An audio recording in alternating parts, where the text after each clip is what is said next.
તમે કોણ કોણ આવ્યા આમાં? આપણું જહાજ હજી જવા નથી દીધા. આ છે જહાજ ને આ છે દરિયો. દરિયો ને આ બાજુ નાનું એવું જહાજ હોવું. તો ફાઇનલી આપણે જવા દીધા અંદર. આ રહ્યું આપણું જહાજ, અંદર જવાનું છે હમણાં. તો ફાઇનલી આપણે જવાનું છે આજે લોરો ફેરીમાં ઘોઘા, હજીરાથી ઘોઘા. આપણે સામાન પેક કરી લીધો અને હું નીકળી ગયો મારી ગાડી લઈને. થોડોક એડજસ્ટ કરી લેજો, માયક નથી એટલે. સુરતનો સવારમાં વહેલો નજારો આવો હતો. હું નીકળ્યો તો 4 વાગે. 6 વાગે તો હજીરા પહોંચી ગયો. તો હું પહોંચી ગયો અત્યારે હજીરા, વાગી ગયા 6. અને આ છે હજીરા. જો તમે કોણ કોણ આવ્યા આમાં જરીક કોમેન્ટ કરી દેજો. તો પછી પહોંચી ગયા જહાજ. આ છે આપણું જહાજ, હજી જવા નથી દીધા. આ છે જહાજ ને આ છે દરિયો. દરિયો ને આ બાજુ નાનું એવું જહાજ હોવું.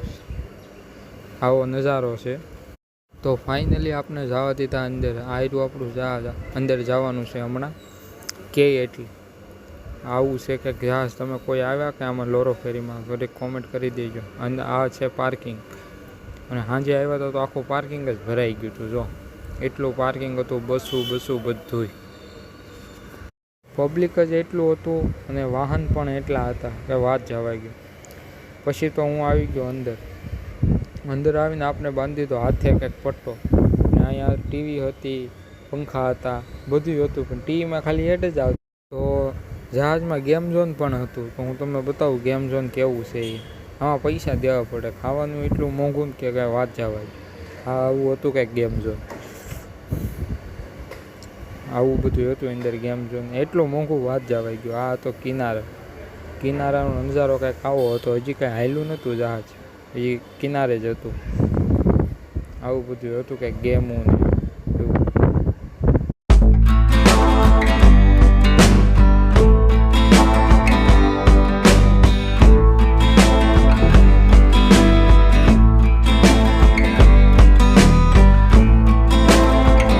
તમને બતાવું ધાબા ઉપરનો નજારો, કે ધાબા ઉપર કેવો નજારો હતો.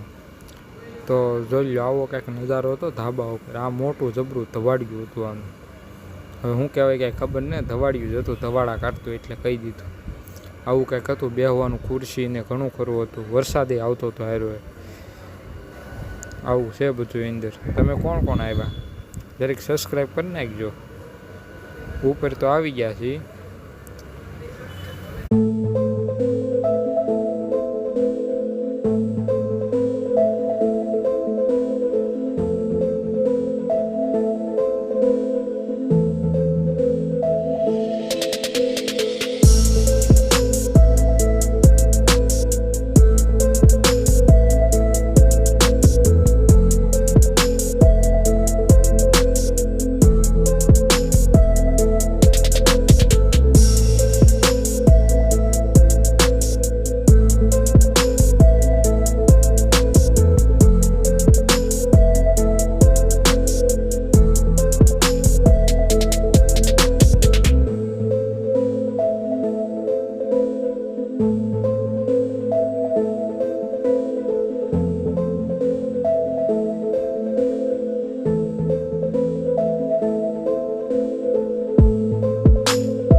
તો દરિયામાં પડી ગઈ હતી રાત. ને આ જે લાઇટો દેખાય ને, આ એ જહાજ છે, એ આવતું હતું.